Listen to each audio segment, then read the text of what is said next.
여호수아 24장 1절에서 15절 말씀입니다. 시작.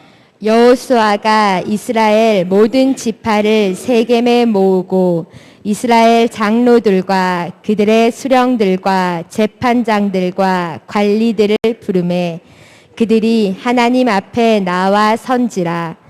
여호수아가 모든 백성에게 이르되 이스라엘의 하나님 여호와께서 이같이 말씀하시기를 옛적에 너희의 조상들 곧 아브라함의 아버지 나홀의 아버지 데라가 강 저쪽에 거주하여 다른 신들을 섬겼으나 내가 너희의 조상 아브라함을 강 저쪽에서 이끌어내어 가나안 온 땅에 두루 행하게 하고 그의 씨를 번성하게 하려고 그에게 이삭을 주었으며 이삭에게는 야곱과 에서를 주었고 에서에게는 세일산을 소유로 주었으나 야곱과 그의 자손들은 애굽으로 내려갔으므로 내가 모세와 아론을 보내었고 또 애굽에 재앙을 내렸나니 곧 내가 그들 가운데 행한 것과 같고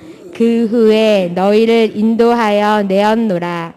내가 너희의 조상들을 애굽에서 인도하여 내어 바다에 이르게 한즉 애굽 사람들이 병거와 마병을 거느리고 너희의 조상들을 홍해까지 쫓아오므로 너희의 조상들이 나 여호와께 부르짖기로 내가 너희와 애굽 사람들 사이에 흑암을 두고 바다를 이끌어 그들을 덮었나니 내가 애굽에서 행한 일을 너희의 눈이 보았으며 또 너희가 많은 날을 광야에서 거주하였느니라.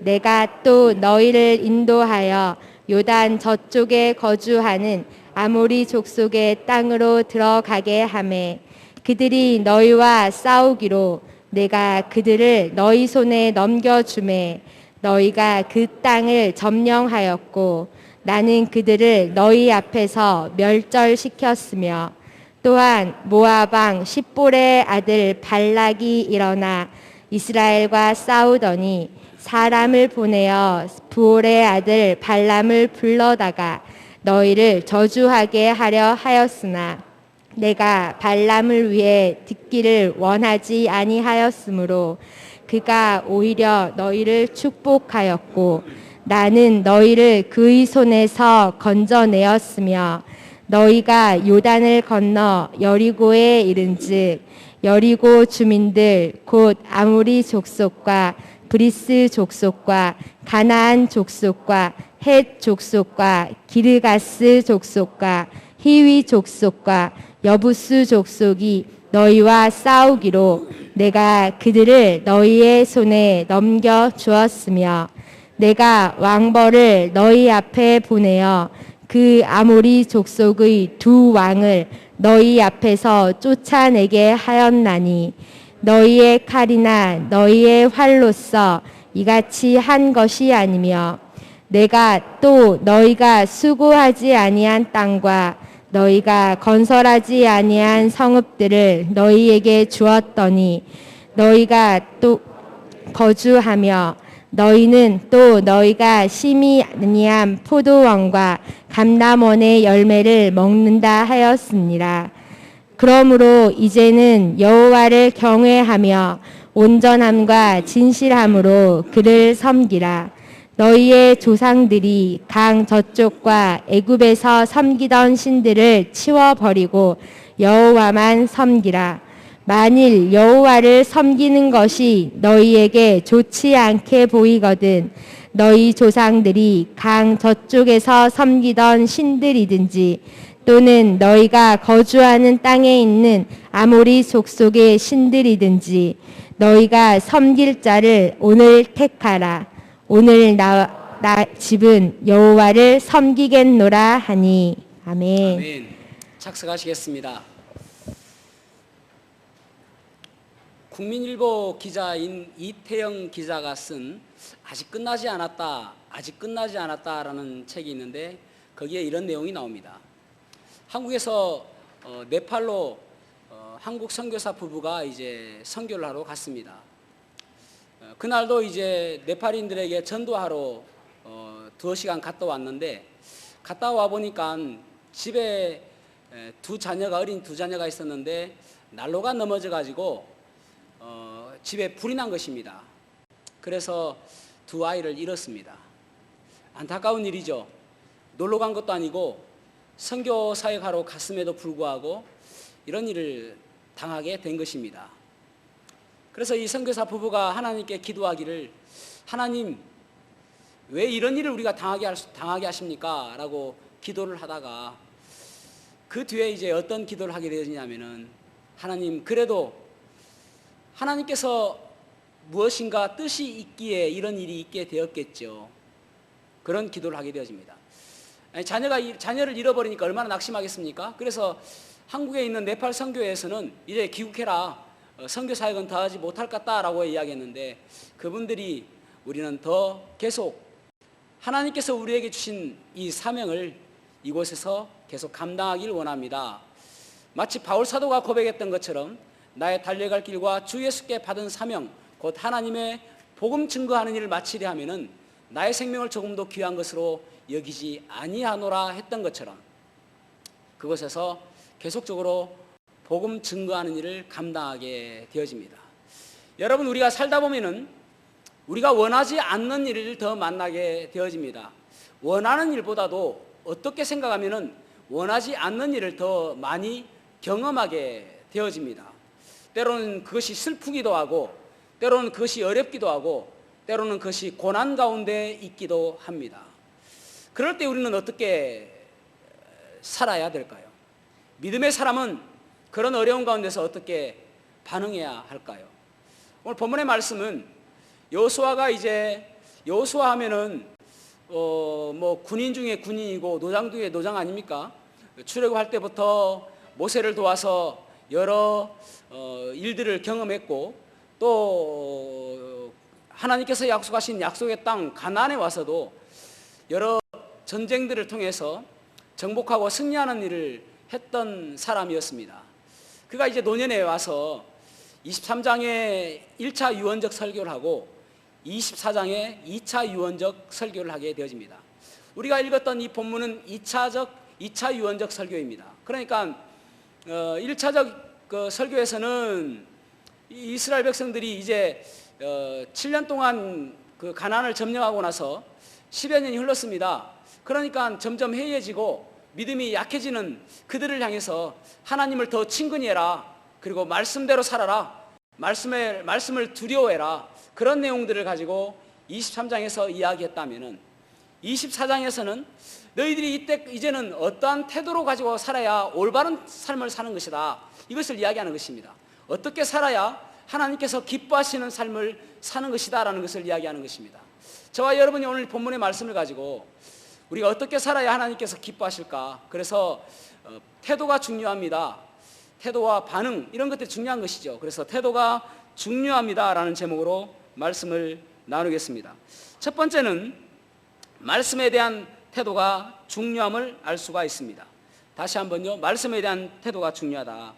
여기 오늘 24장 1절에 보면은 세겜에서 이제 장로들과 또 수령들과 또 여러 지도자들을 세워놓고 그들에게 하나님의 말씀을 전하는데, 그들이 어떻게 서 있냐 하면은 하나님 앞에 서 있다라고 이야기합니다. 하나님 앞에 서 있다. 여러분, 이들은 여호수아 앞에 서 있습니다. 그런데 여호수아의 말이 하나님의 말씀이기 때문에 그 말씀을 하나님 말씀으로 받아들이고 있다라는 것입니다. 여러분, 우리가 말씀에 대한 우리의 태도를 점검해 보아야 됩니다. 이스라엘 백성들이 태도가 우리가 닮아야 될 태도가 아닐까요? 우리는 하나님 말씀을 듣고 또 하나님 말씀을 읽고 또 하나님 말씀을 묵상할 때에 그 말씀이 하나님의 말씀이라고 여러분 믿고 있습니까? 그 말씀이 하나님 말씀이다, 이것은 하나님께서 지금 나에게 말씀하신다, 그런 태도를 가지고 있느냐는 것입니다.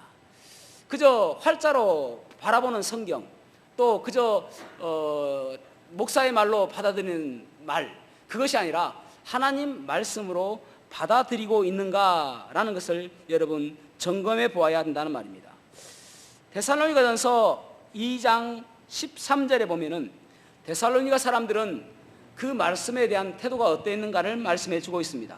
이러므로 우리가 하나님께 쉬지 않고 감사함은 너희가 우리에게 들은 바 하나님의 말씀을 받을 때에 사람의 말로 아니하고 하나님의 말씀으로 받음이니 진실로 그러하다. 이 말씀이 또한 너희 믿는 자 속에서 역사하느니라. 아멘.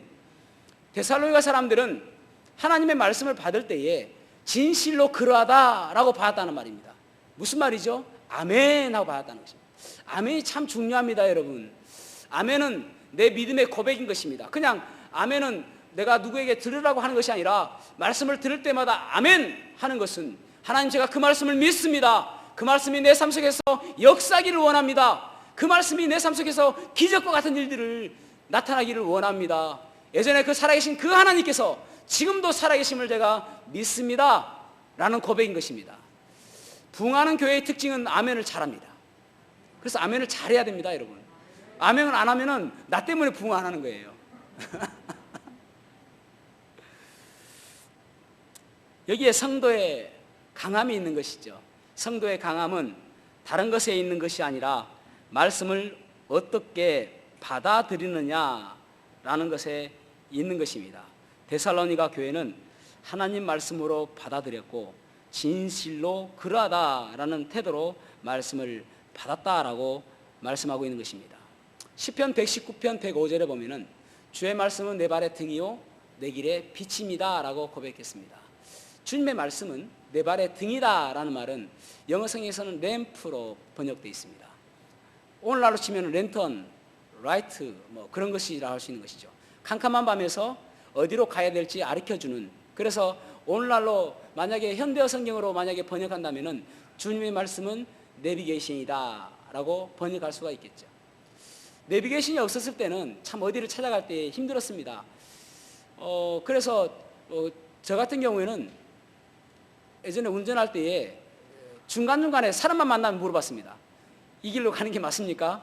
맞는 것 같아요. 그런데 다시 돌아오지 않으려고 이 길로 가는 게 맞습니까? 사람만 만나면은, 그러면 그 사람들이 잘못 갔다 바로 가고 있다 이야기해 주니까요. 근데 내비게이션이 이제 있고 나서는 물어볼 필요가 없는 거예요.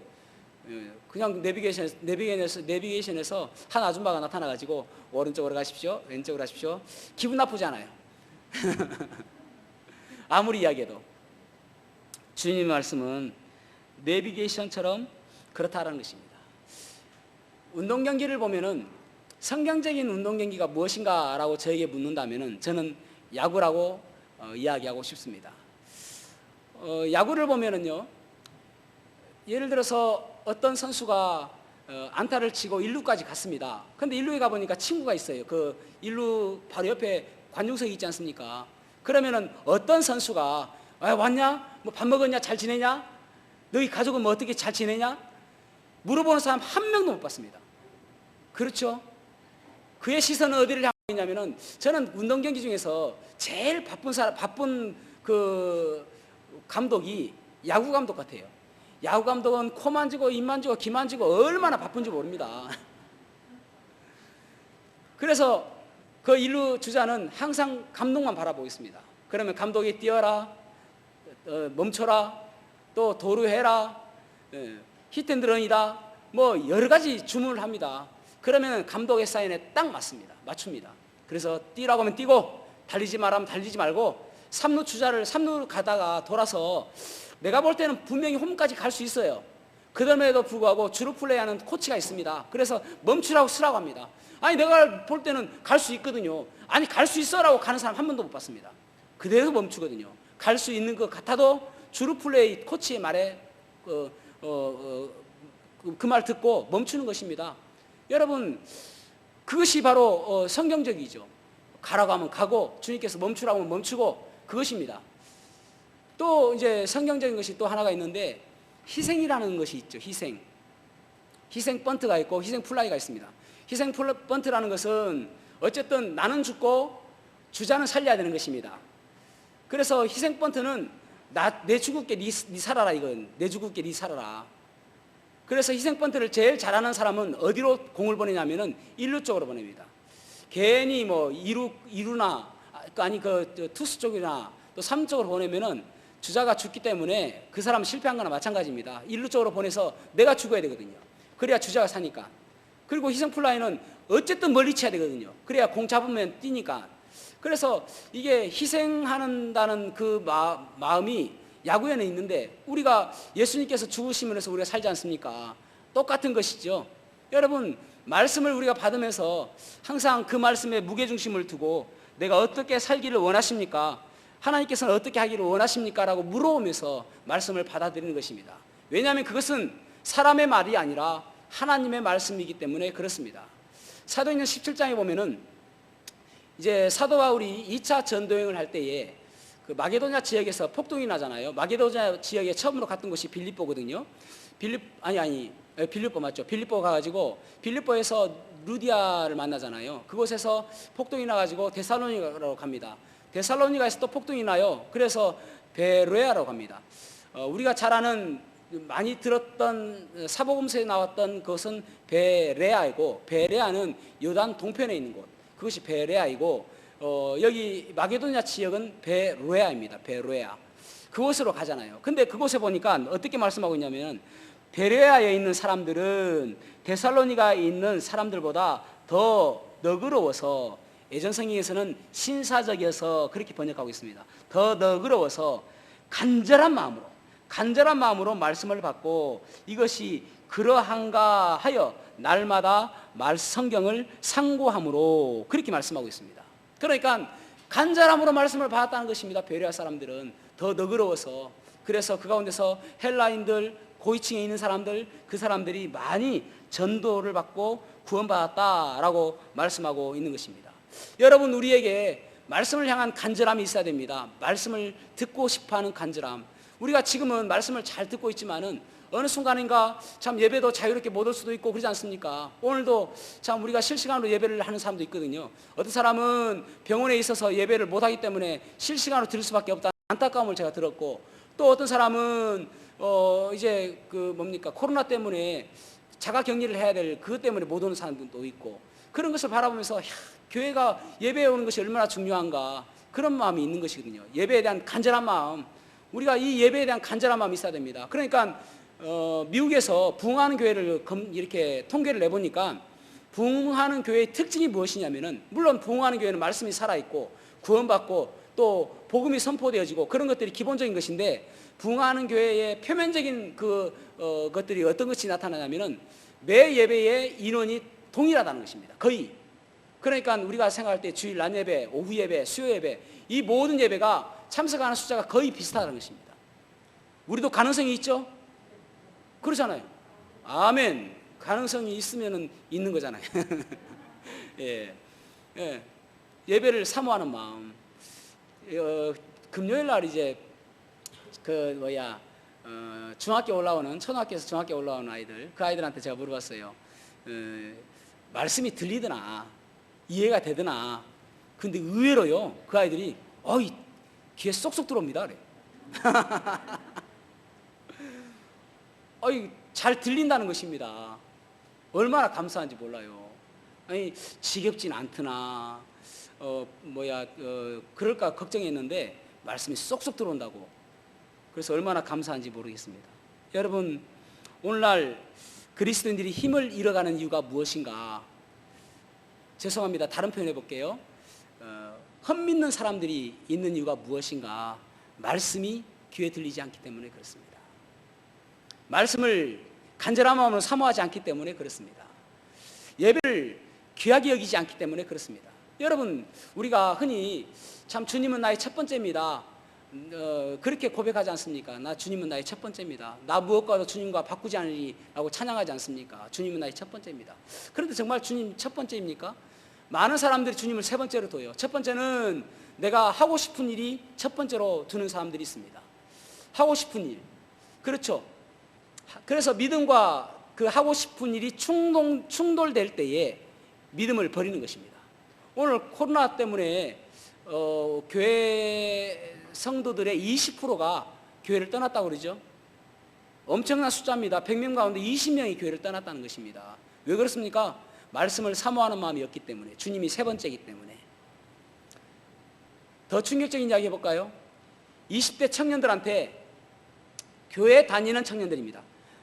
교회 밖에서 아니라 교회 다니는 20대 청년들한테 통계를 내봤습니다. 너 10년 뒤에도 교회 다닐 것이냐, 믿음을 가질 것이냐 물어봤는데 20대 청년들, 교회 안에서 있는 청년들 49%가 no, 아니요, 저는 10년 뒤에는 아마 교회 안 다닐 것 같습니다. 무엇 때문에 그렇습니까? 지금 부모 때문에 어쩔 수 없이 교회 나오고 지금은 그냥 교회 나오는 것이, 저는 10년 뒤에는 안 나올 것 같습니다. 여러분, 그래서 정말 중요한 것이 무엇이냐면은 우리 아이들이 믿음으로 예수 그리스도의 보혈로 구원받았는지 그거 점검해 봐야 됩니다. 10년 뒤에 어떻게 될지 모르니까. 그러니까 교회를 안 다니는 아이들하고 다 합해서 예수 믿으세요 하면은 예, 믿겠습니다 하고 하는 사람이 1%도 안 된다는 것입니다. 왜 그렇죠? 말씀을 너무 안 읽으니까. 청년들이 말씀을 안 읽어요. 우리 교회 청년들은 아닙니다, 여러분. 그러니까 예수님이 세 번째인 것이죠. 두 번째는 무엇인가? 첫 번째는 내가 하고 싶은 일을 하는 것. 두 번째는 내가 해야만 일을 하는 것. 그러니까 예수님이 세 번째인 것입니다. 내가 해야만 할 일, 직장 가는 거, 내가 해야 할 만한 일이에요. 직장 가는 거. 그 다음에 또 뭐 밥 먹어야 되는 거, 식당 가는 것, 카페 가는 것, 내가 해야 될 일입니다. 그런데 교회 가는 것은 내가 해야 될 일이 아니에요. 그러니까 교회 안 오는 것이죠. 그러니까 예수님은 세 번째입니다. 여러분은 예수님이 몇 번째입니까? 첫 번째이기를 축복합니다. 그 이병규라고 그 야구 선수가 있는데 그분이 74년생이거든요. 2016년도에 은퇴하였는데 나이 43세에 은퇴했습니다. 그때면은 그 야구의 운동선수들은 환갑 나이인데 그때 은퇴했습니다. 그가 39세 때에 2013년도에 골든 글러브상을 받았습니다. 그때에 놀라운 기록을 세웠는데 그 사이클 히트라고, 그러니까 한 경기에서 1루타, 2루타, 3루타 홈런 이것을 다 친 신기록을 세웠습니다. 그 다음에 그가 은퇴할 때에 그 2013년도에 그때의 타율이 3할 8푼 4리, 엄청나죠? 그리고 8타석 연안타, 이런 것들이 그분의 기록입니다. 그런데 그분이 인터뷰하는 거 보니까 뭐라고 이야기하면은 나는 성관을 위해서, 눈을 위해서 스마트폰도 잘 보지 않고 TV도 잘 보지 않고 그리고 내가 담배도 하지 않고 그리고 콜라도 마시지 않습니다. 왜냐하면은 야구를 위해서. 야구를 위해서 그렇게 TV도 잘 보지 않고 스마트폰도 보지 않고 그리고 콜라도 마시지 않고 담배도 피지 않는다는 거예요. 야구를 위해서. 믿는 사람이 아닙니다. 그럼에도 불구하고 야구를 위해서 그렇게 한다는 것입니다. 뭔가 목표를 가지고. 여러분, 우리가 주님을 첫 번째 자리에 두고 주님을 위해서 최선을 다해서 살아야 됩니다. 그러기 위해서는 날마다 말씀을 바라보고 하나님 말씀으로 믿고 그 말씀이 아멘 그러합니다라고 진실로 믿고 그런 자세가, 그런 태도가 우리에게 있어야 되는 것입니다. 두 번째로는 우리가 어떤 태도가 있어야 되는가? 방향에 대한 바른 태도가 있어야 됩니다. 방향에 대한 태도가 중요합니다. 방향. 여기 보면은 이스라엘 백성들이 어디에 모였는가? 세겜에 모였습니다. 세겜이라는 곳은 어떤 곳인가 하면은요, 하나님께서 이 아브라함을 부르셨단 말입니다. 그래서 아브라함은 잘나서 부른 거 아니에요. 그의 아버지하고 그의 온 집안들이 우상을 섬기는 그런 집안이었습니다. 그럼에도 불구하고 아브라함을 선택하셔서 갈대아 우리에서 부르셨습니다. 그리고 그에게 약속의 땅을 주셨죠. 가나안 땅에 왔는데 이 아브라함이 처음에 가나안 땅에 와서 이 세겜이라는 곳에서 하나님께 예배드렸습니다. 그러니까 그 세겜은 하나님의 헌신의 장소이고 결단의 자리였습니다. 그러니까 이 세겜은 하나님께서 그들을 은혜로 베푸신 은혜의 자리였습니다. 그러니까 이때까지 우상을 섬겼던 그 아브라함을 하나님께서 하나님의 사람으로 만들어주신 그곳이었습니다. 그래서 세겜을 통해서 하나님께 예배를 드렸던 것입니다. 그 다음에 야곱 보십시오. 창세기 35장에 보면은 야곱이 세겜에 갔는데 그곳에서 딸 디나가 하몰의 아들에게 몹쓸 짓을 당하잖아요. 그래서 그곳에서 떠날 때에 그 세겜의 그 모든 것들을 묻습니다. 그들이 그때까지 가지고 있었던 우상들, 장신구들, 그런 것들을 그 땅에 묻습니다. 그것은 어떤 곳인가? 이 세겜은 내가 이제 결단하는 곳이다, 방향을 바꾸는 곳이다, 이제는 오직 하나님만 섬기겠다 하는 곳이었습니다. 또 세겜은 여호수아 8장에 보면은 여호수아가 이제 여러 땅을 정복하면서 그곳에서 에벨산과 그리스빈산의 중간에 세겜이 있거든요. 그러니까 그리스빈산, 이 사마리아 여인, 요한복음 4장에 보면 사마리아 여인이 이 산에서입니까? 라고 하는 그 이 산이 그리스빈산이거든요. 그들의 성전이 있는 곳, 그곳이 세겜입니다. 그곳에서 이 여호수아가 하나님께 제사를 드렸습니다. 하나님께 예배를 드렸습니다. 하나님께서 이 땅에 오게 하시고 우리를 인도하시고 우리를 보호하시고 또 정복하게 하신 그 하나님, 우리가 하나님만을 섬기겠습니다 라고 했던 곳이 세겜입니다. 그러니까 세겜은 어떤 곳인가 하면은 방향을 바꾼 곳입니다. 그렇다면 여러분, 우리들도 한번 생각해 봐야 됩니다. 내가 지금 올바른 방향으로 잘 가고 있는가? 내가 바른 방향으로 가고 있는가? 여러분, 우리가 주님 만났을 때 생각해 보시기 바랍니다. 그때 주님 만났을 때는 참 주님을 위해서 최선을 다하고 주님을 영광스럽게 하고 그렇게 살려고 얼마나 고백하며 살았습니까? 그래서 이런 찬양이 있잖아요. 내가 처음 주를 만났을 때에. 이게 참 우리의 마음과 동일한 것 같습니다. 3절에 이렇게 고백하고 있습니다. 내가 이제 주를 만남으로 죽음의 길 벗어나려네. 편찮는 은혜의 사랑 베푸신 그분만이 나의 구세주. 주 예수 따라 항상 살리로다.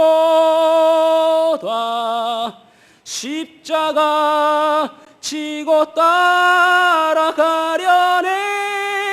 할렐루야. 주를 만나니 기쁨 영광의 찬송을 돌리리. 우리가 주님 만났을 때에 주님을 위해서 살겠습니다라고 고백했는데 지금 바르게 방향을 가고 있습니까? 점검해 보셔야 되는 것입니다. 집사님들이나 또 임직할 때에 또 여러 가지 직분들을 받을 때에 그때는 우리가 정말 주님을 위해서 살겠습니다라고 이야기하는데 지금 바른 방향을 가고 있습니까? 우리의 방향을 점검해 보아야 되는 것입니다. 어떻게 생각하면은 열심히 하고 열정을 가지고 달려가는 것보다 더 중요한 것이 무엇이냐면은 방향입니다. 왜냐하면은 잘못 간 방향은 더 열심히 가면 갈수록 바른 다 잘못된 곳으로 가고 있기 때문에 그렇습니다. 그래서 신앙에서 가장 중요한 것이 무엇이냐면은 방향을 점검하는 것입니다. 올바른 방향으로 가고 있는가 날마다 점검해 보아야 되는 것입니다. 매일 기도하는 사람의 강점이 무엇입니까? 매일 기도하는 사람이 왜 놀라운 것입니까? 왜 그렇습니까? 그것은 날마다 하나님께 바라보며 내가 지금 바로 가고 있습니까? 물어보고 방향을 수정할 수 있기 때문에 그렇습니다. 유대인들은 3번 기도한다고 그랬죠. 9시와 12시, 3시. 그런데 이슬람 사람들은 5번 기도한다고 그랬죠. 메카 성지를 통해서 바라보고 5번 기도합니다. 그러니까 이슬람 강한 거예요. 기도를 많이 하면 할수록 우리의 신앙은 더 강해지는 것입니다. 여러분, 건물도 말이죠.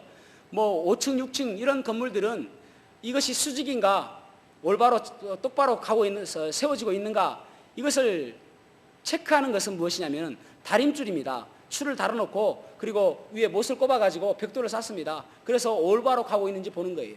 그런데 100층 높은 그런 고층 그런 빌딩들은 GPS를 통해서 날마다 이 시간마다 재본다는 것입니다. GPS를 통해서 시간마다 이것이 지금 똑바로 세워지고 있는가, 수직이 맞는가, 혹시 비틀어지고 있지는 않는가 시간마다 본다는 것입니다. 우리 인생도 마찬가지거든요.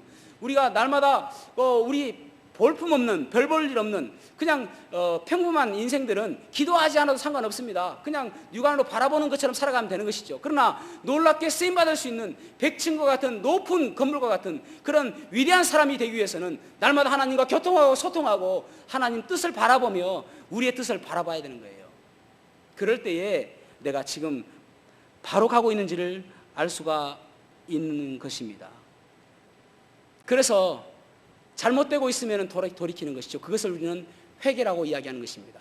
회개라는 것은 뉘우칠 회 돌이킬 개입니다.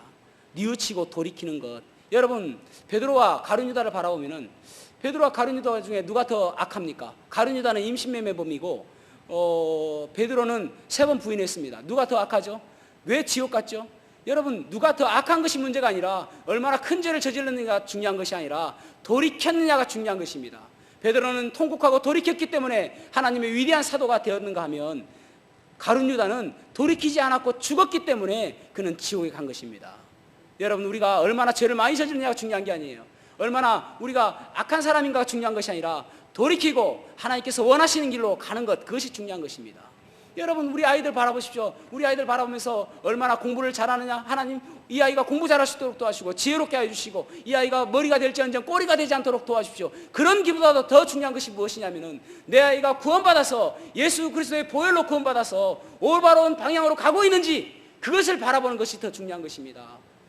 여러분, 그 아이가 잘 되어가지고 30대 40대가 되는데 너무나도 주님과 다른 방향으로 가고 있어요. 그때 목사님은 어떻게 하죠? 이 아이가 지금 다른 방향으로 가고 있습니다. 그때는 너무나도 멀리 가버린 거예요. 돌이키기가 너무나도 어려운 방향으로 간 것입니다. 중요한 것은 어렸을 때부터 내 아이가 지금 바른 방향으로 가고 있는지, 내 아이가 지금 바른 믿음을 가지고 있는지, 오직 주님만을 바라보고 살아가고 있는지 그것을 점검해 보아야 되는 것입니다. 그것이 올바른 방향을 점검하는 것입니다. 세 번째로는 소망에 대한 태도가 중요함을 알 수가 있습니다.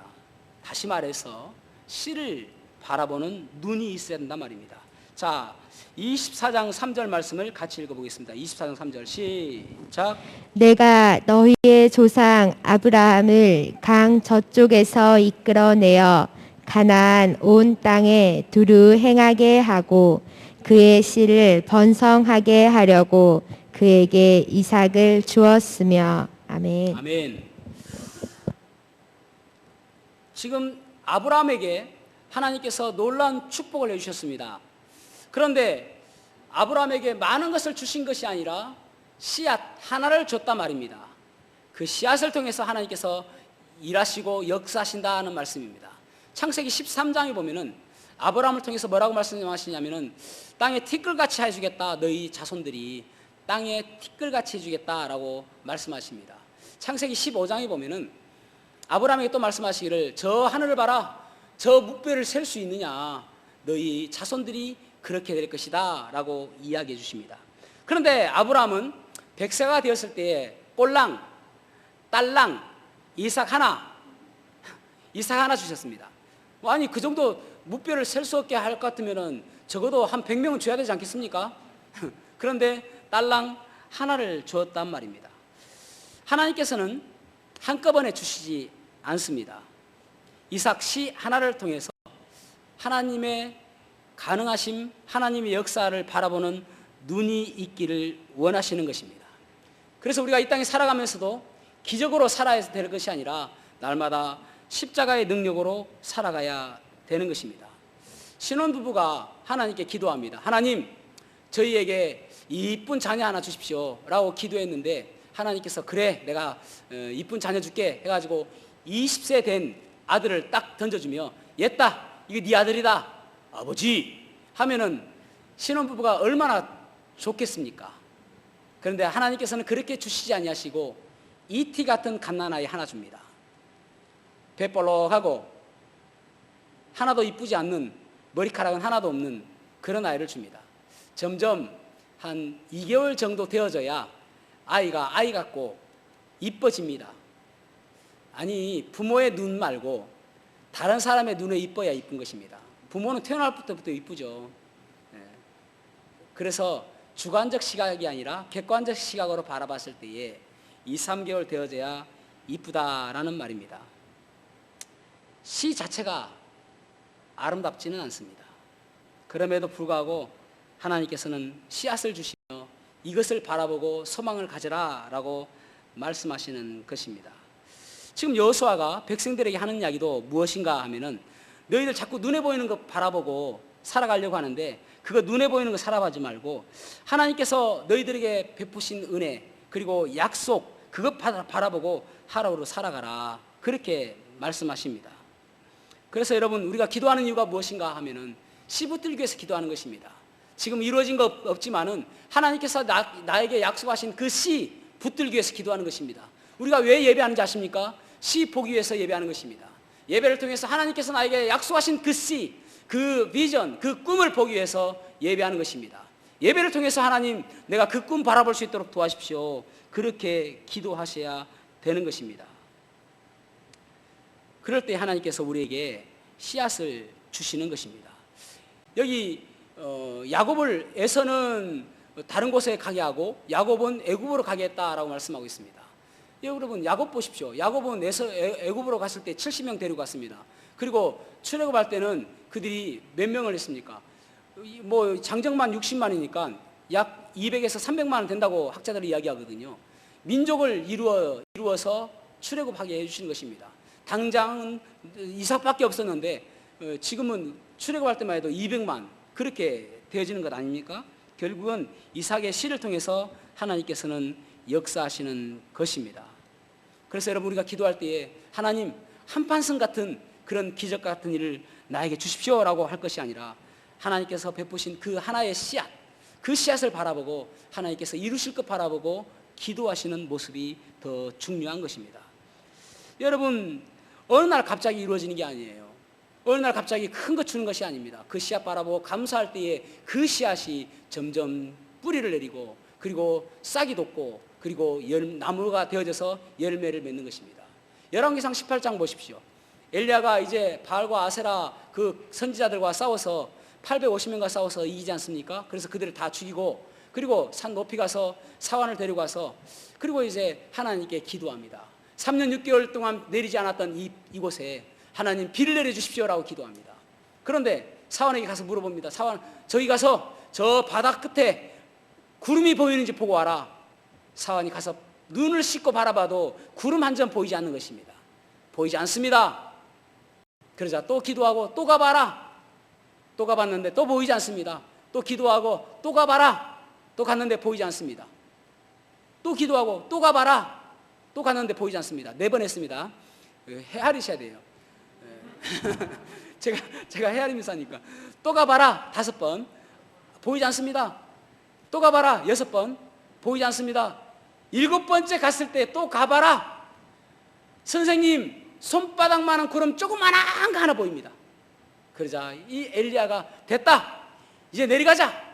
그 아합에게 이제 비가 올 것입니다 라고 내려갑니다. 그래서 아합 앞에서 달려갑니다.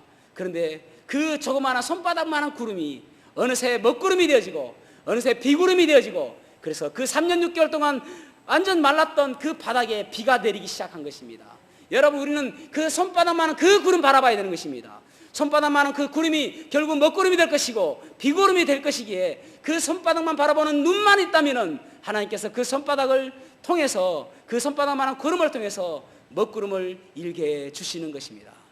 그 꿈 바라봐야 되는 것입니다. 그 씨앗 바라봐야 되는 것입니다. 그래야 결국은 하나님께서 역사하여 주시는 것입니다. 그런데 우리가 그 꿈 바라볼 때에 도구를 주세요. 그냥 무작정 그 꿈 바라봐라, 너 꿈 바라봐라 이렇게 이야기하는 것이 아니라 도구를 주시는데 무엇인가 하면은 하나님께서 너희들에게 행하신 그 은혜를 기억해라는 것입니다. 자, 14절 말씀 같이 읽어보겠습니다. 14절 시작. 그러므로 이제는 여호와를 경외하며 온전함과 진실함으로 그를 섬기라. 너희의 조상들이 강 저쪽과 애굽에서 섬기던 신들을 치워버리고 여호와만 섬기라. 아멘. 아멘. 그러므로라는 접속사가 있습니다. 그러므로라는 접속사는 그 앞에 있는 구절들을 받습니다. 그러니까 너희들이 하나님을 섬겨야 되는 그 이유가 무엇인가? 그러므로 하나님을 섬기라거든요. 그러므로는 무엇인가? 이 쭉 이제 24장을 쭉 보면서 여기에 참 제가 만약에 그 옆에 있었다면은 추임새를 넣고 싶은 것이 무엇이냐면은 했냐 안 했냐 이거 듣고 싶어요. 무슨 내용이냐면은 하나님께서 쭉 이야기하시기를 아브라함을 봐라. 아브라함은 자기의 자손도 없었는데 하나님께서 이 아브라함을 통해서 이삭을 주었지 않느냐? 했냐 안 했냐? 아, 예, 했습니다. 이스라엘 사람들은 아멘 그렇게 받아들이는 것이죠.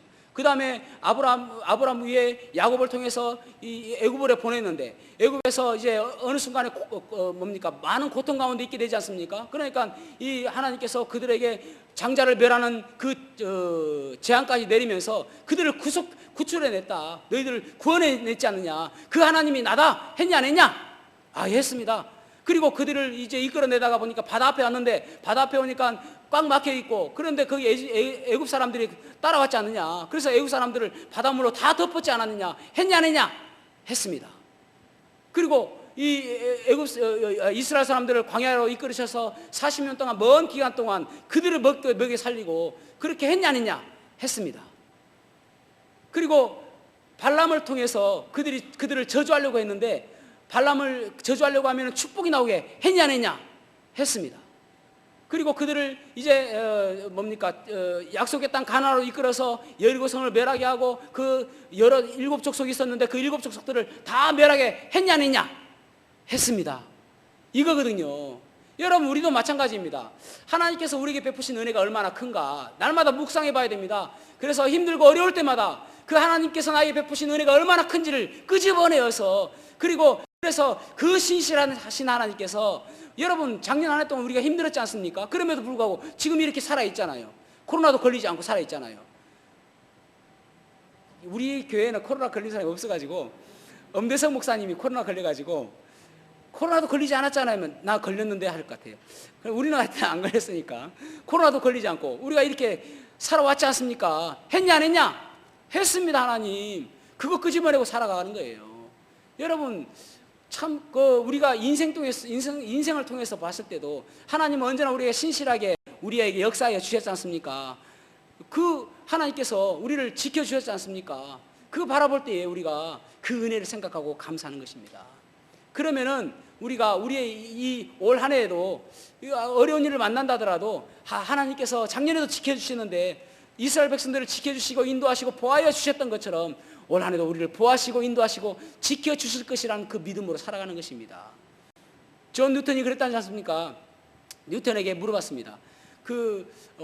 이제 점점 나이가 들면서 자꾸 이제 기억 상실증을 갖게 되어지고 치매 증세가 있어지니까 제자들이 물어봤습니다. 선생님은 이렇게 늙으신데 이제 기억하시는 것이 무엇입니까?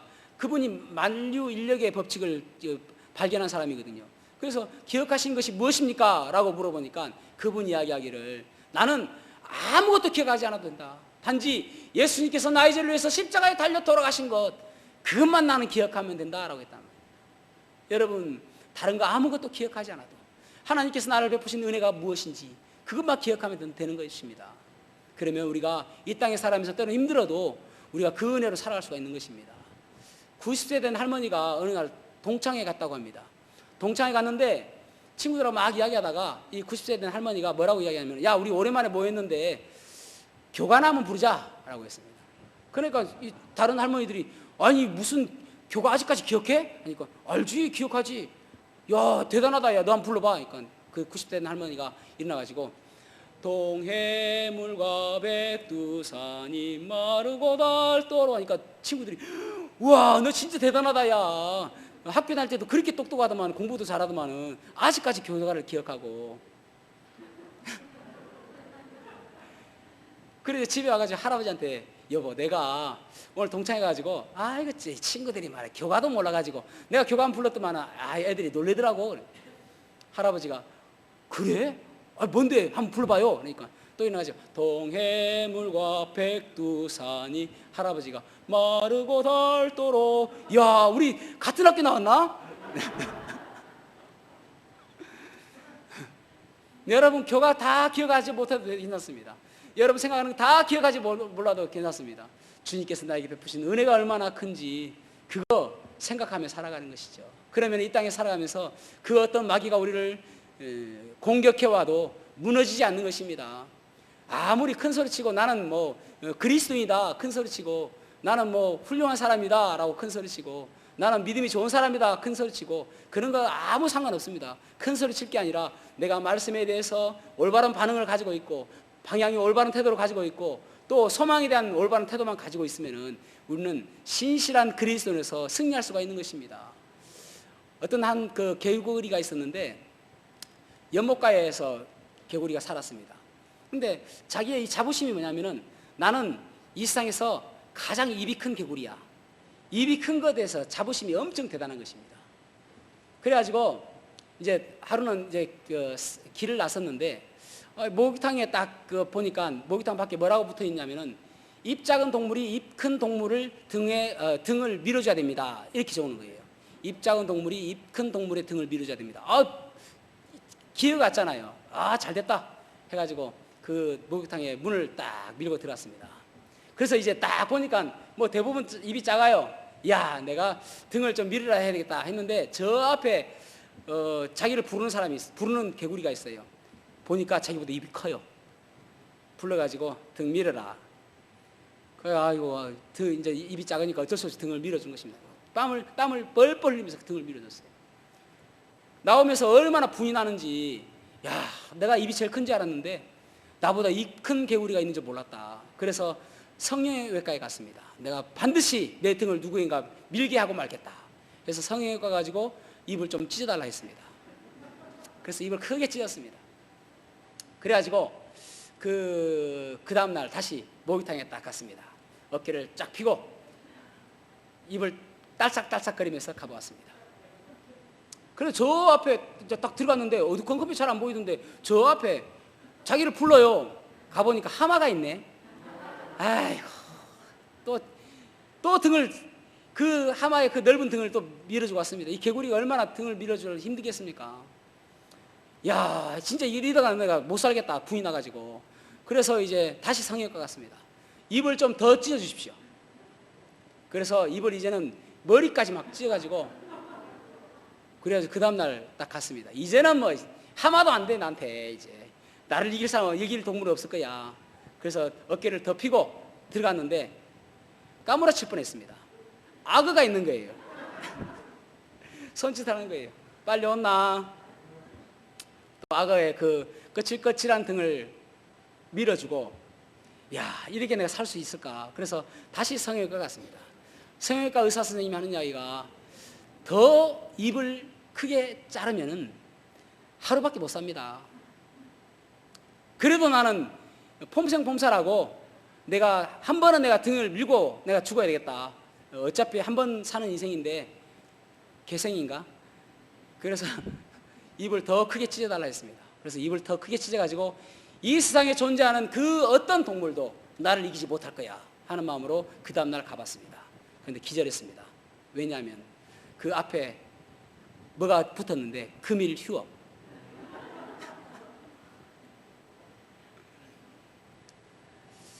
허장성세라는 말이 사자성어가 있죠. 허장성세.